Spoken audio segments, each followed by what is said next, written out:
अस्सलाम वालेकुम my dear student. आज का लेक्चर क्लास 10 के लिए है और न्यू चैप्टर है, उसकी बेसिक है जिसे आपने ध्यान से सुनना है, सीखना है, समझना है और फिर कमेंट्स करना है। लेक्चर नंबर 1 है class 10 unit number 3 variations. Variations के आपकी बोर्ड एवरेज जो है वो 4 + 2 + 2 + 2 + 1 यानी कि 1 सब्जेक्टिव, 3 शॉर्ट एंड 1 MCQs। इसमें बड़ा अच्छा कुछ बताया गया है। उन्होंने पहले रेशियो, प्रोपोर्शन, फिर वेरिएशंस के बारे में और फिर प्रोपोर्शंस के कुछ लॉज आपको दिए गए हैं, इंट्रोड्यूस करवाए गए हैं। और ये आपने और कुछ इनकी वेरिएशंस कुछ ये है कि कहीं एक्सरसाइज में कोई चीज़ दी गई है, उसी चीज़ को या उसी ही आर्टिकल को डिस्कस किया गया है नेक्स्ट एक्सरसाइज में। वो तमाम जो है वो हम आहिस्ता आहिस्ता आपको बताते जाएंगे। वेरिएशंस के बारे में अगर हम बात करें तो वो डायरेक्ट और इनवर्स वेरिएशंस हैं। लेकिन वेरिएशन से जाने से पहले आप देखिएगा, दो चीज़ें मैं आपको समझाना चाहता हूँ, रेशियो एंड प्रोपोर्शन। अब रेशियो क्या है? आपको पता है कि क्वांटिटीज जो है वो मेजरेबल होती हैं। तमाम क्वांटिटीज, जैसे कि फिजिक्स वाले तो बहुत अच्छी तरह जानते हैं, जैसे कि हम बात करें डिस्टेंस,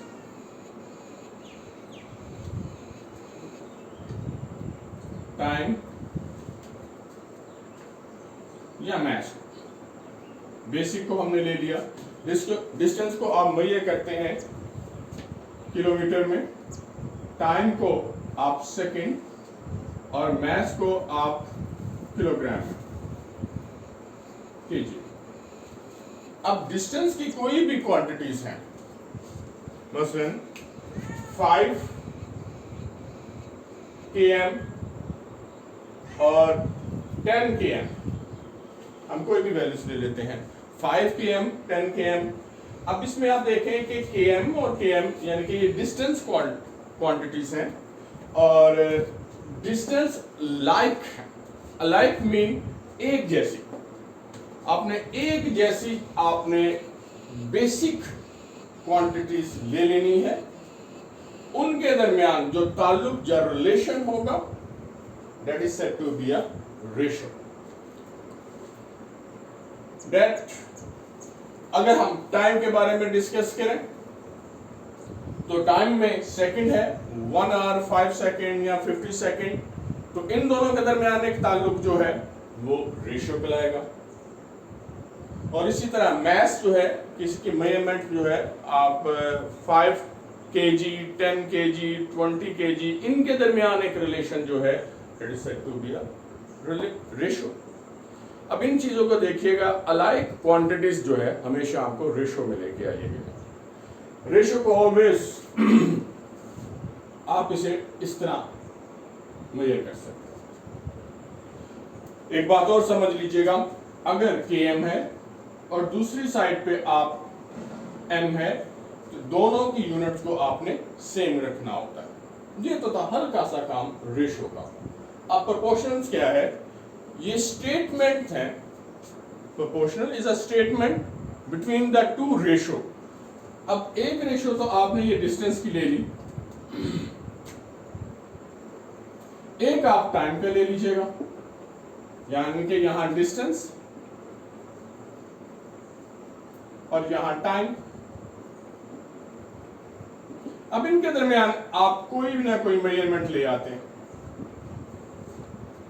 मसलन कोई भी 5 km जो है वो 2 आवर्स में किया या 2 सेकंड में, 20 सेकंड में कर लें, तो 10 km जो है वो कितने सेकंड में कन्वर्ट करेंगे? अब इनके दरमियान जो एक इक्वलेंस रिलेशंस आप बनाएंगे, that is said to be a proportion. अब इसको ध्यान में रखिएगा प्लीज।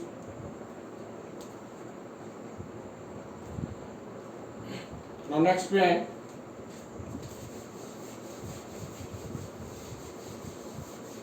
इसी को हम आगे लेके चलते हैं। प्रोपोर्शंस को देखिएगा। वर्कर की बात अगर हम करते हैं और एक टाइम की बात करते हैं, या डेज कह लें, टाइम कह लें या डेज कह लें, जो भी है, अगर 10 वर्कर जो हैं कोई भी एक रूम कंस्ट्रक्ट करते हैं 5 डेज में, तो 20 वर्कर जो है वो कितने डेज में किए? अब आप देखिएगा ये तमाम चीजें जो हैं, ये तमाम कॉन्सेप्ट जो है वो जूनियर में है आपके पास।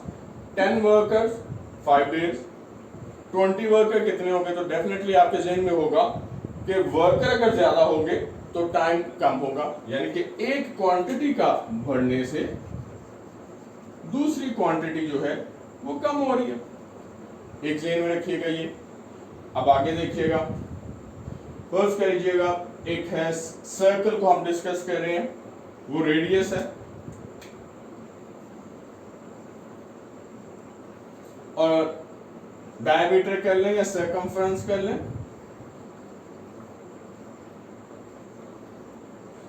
अगर रेडियस जो है वो 5 cm होगा, क्योंकि cm में कर लीजिएगा, और ये होगा अगर 20 cm होगा, तो रेडियस ही को अगर हम 10 कर दें तो सर्कमफ्रेंस क्या होगा, ये ध्यान में रखिएगा। डेफिनेटली सर्कमफ्रेंस जो है वो, अगर मैं इसे क्वेश्चन मार्क के बजाय मैं एक रफ स्केच कर रहा हूं, अगर वो 30 हो गया, तो अब इसमें देखिएगा एक वैल्यू जो है वो इंक्रीज हो रही है, दूसरी वैल्यू भी है इंक्रीज हो रही है।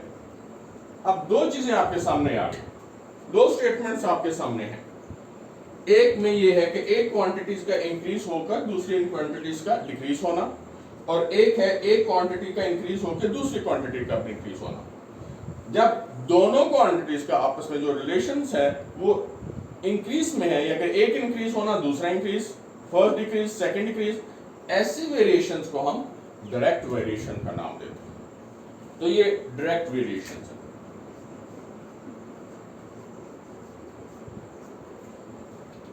एक क्वांटिटी का इंक्रीज होना क्रॉसपॉन्डिंग उसकी सेकंड क्वांटिटी का डिक्रीज होना, ऐसी वेरिएशन जो है वो इनवर्स वेरिएशंस कहलाती है, और ये इनवर्स।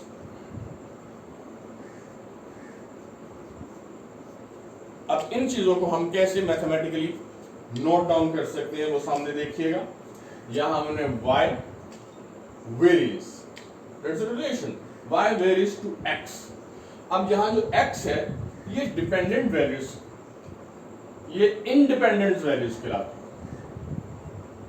और y जो है वो x पे डिपेंड करती है, ये ध्यान में रखिएगा।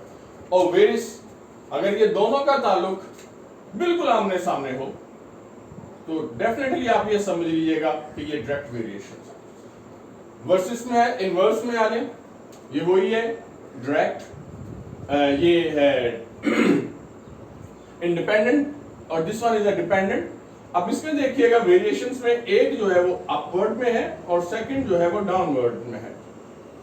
तो पढ़ते तो हम इसी तरह हैं, y varies to 1/x, but this one stand for the inverse variation। अब इनवर्स वेरिएशंस और ये डायरेक्ट वेरिएशंस में कुछ मैंने वैल्यूज आपको दी हैं। x फर्स्ट कर लीजिएगा 2 है, y की वैल्यू 4 है, और x 3 है। बाजू का ये कहते हैं कि y फाइंड आउट करें इन डायरेक्ट वेरिएशंस में। अब कैसे आपने फाइंड आउट करना है? Step number 1। स्टेप 1 में y इक्वल टू, यहां आपने कांस्टेंट लगाना होता है और साथ है x, y equal to kx। अब k की वैल्यू सबसे पहले आपने स्टेप में फाइंड आउट करनी होती है, k equal to y over x। यहां कांस्टेंट जो है वो फिक्स हो जाता है। तो जो फिजिक्स के स्टूडेंट्स हैं उनको काफी इसमें प्रैक्टिस होगी, जैसे कि F इक्वल टू ma, ये तमाम वो न्यूटन्स के लॉज वगैरह हैं। अगर हम इनवर्स की तरफ जाते हैं तो इनवर्स में y equal to k over x, now xy equal to k। यहां जो कांस्टेंट फिक्स हुआ वो इन दोनों वैल्यू के मल्टीपल है। एक अहम चीज याद रखिएगा, डायरेक्ट वेरिएशंस में कांस्टेंट हमेशा कम होता है, उसकी वैल्यू हमेशा कम होती है। इनवर्स में ये बहुत ज्यादा बढ़ जाता है, क्योंकि ये दोनों क्वांटिटीज के मल्टीपल में होता है। स्टेप 1 में आपने कांस्टेंट फाइंड आउट करना होता है। स्टेप 2, स्टेप 2 में कुछ स्टेटमेंट आएंगी, मैं कुछ क्वेश्चन आपको करवाऊंगा। उसमें आप देखें स्टेटमेंट में होगा कि व्हेन का वर्ड इस्तेमाल होगा, इफ वाई इज गिवन होगा, दोनों में से कोई एक चीज गिवन होगी। जैसे कि ये देखिएगा, मैंने आपको टेबल बताया x2 और y है 4, आपने k फाइंड आउट कर लें, पहले स्टेप में ये देख लें आप। और ये दोनों ताल्लुक जो है वो डायरेक्ट वेरिएशंस में है। y को आप 4 रखिए और x जो है वो 2 है, इक्वल टू k। 4 को 2 पे डिवाइड कर दीजिएगा, नाउ k इक्वल टू 2। अब ये कांस्टेंट है, ये कांस्टेंट बड़ा वाइटल रोल अदा करता है नेक्स्ट वैल्यू के लिए। अब आप देखें ये k2, ये 2 और इस 2 से मल्टीप्लाई करें, that is 4, 2 multiply by 3, that is 6। इसी तरह आप एक टेबल मुकम्मल करते जाएंगे। अब ये जो चीज़ है ग्राफिकली रिप्रेजेंटेशंस जरूरी है उनके लिए जो ग्राफ के थ्रू यानी कि कोऑर्डिनेट ज्योमेट्री में जाते हैं, इनके लिए इस तरह का ग्राफ बनेगा हमेशा डायरेक्ट वेरिएशंस का। ये डिसेंडिंग टू असेंडिंग ऑर्डर जो है वो जाएगा। इसमें अगर हम थोड़ा सा डिस्कस करें, मैं 2 पॉइंट ले लेता हूं, इसे एक्स एक्सिस पे परपेंडिकुलर ड्रॉप करें और वाई एक्सिस पे परपेंडिकुलर ड्रॉप करें। यहाँ x की वैल्यू होगी, यहाँ y की वैल्यू होगी। इसी तरह सेकंड पॉइंट को अगर आप इसके परपेंडिकुलर ड्रॉप करें तो ये x की वैल्यू है, और अगर y की तरफ परपेंडिकुलर ड्रॉप करें तो ये y की वैल्यू। यहाँ से आपको वाज़ेह होगा कि अगर x जो है वो इंक्रीज हो रहा है तो y भी इंक्रीज हो रहा है। तो ये डायरेक्ट वेरिएशंस की ग्राफिकली रिप्रेजेंटेशंस हैं। अब इनवर्स की तरफ चलें। इनवर्स में जैसे मैंने बताया कि k जो है वो x और y का मल्टीपल है। हमने कोई भी एक वैल्यूज ली, x1 है, y3 हो गया, 2 हो गया, 1 हो गया। इसमें अगर हम इसको फिक्स करें x1 y3, now k equal to 3, ये इसमें फर्स्ट स्टेप है। अब इसका जब आप ग्राफ बनाते हैं तो फिर इस पे 2 पॉइंट्स ले लेते हैं, A और ये B। इस पे मैं परपेंडिकुलर ड्रॉप करता हूं x एक्सिस पे, तो ये x की वैल्यू आती है। और अगर y एक्सिस पे परपेंडिकुलर ड्रॉप करूं तो ये y की वैल्यू आती है। अब देखें x ये है और y की लेंथ देखिएगा कितनी ज्यादा है। अब B पॉइंट पर अगर आप परपेंडिकुलर ड्रॉप करते हैं x एक्सिस पर, अब x देखें पहले इतना था, अब इंक्रीज हो गया। अब y एक्सिस पर जो परपेंडिकुलर ड्रॉप करें, नाउ दिस वन, तो इसका मतलब ये है कि y पहले इतना था, फिर a पॉइंट पर, b पॉइंट पर वो स्मॉल, उसकी वैल्यू जो है वो कम हो गई। तो एक क्वांटिटी का बढ़ जाना, दूसरी क्वांटिटी का कम हो जाना, that is said to be a inverse variation. तो इसको हम फर्दर नेक्स्ट वीडियो पे लेके चलेंगे कि इसकी क्या क्या एप्लीकेशंस हैं, इसकी क्या क्वेश्चंस हैं। हम क्वेश्चंस की तरफ आएंगे। आप वीडियो को लाइक करना मत भूलिएगा। खुदा पाक आपका हामी और नासिर। अल्लाह हाफिज़।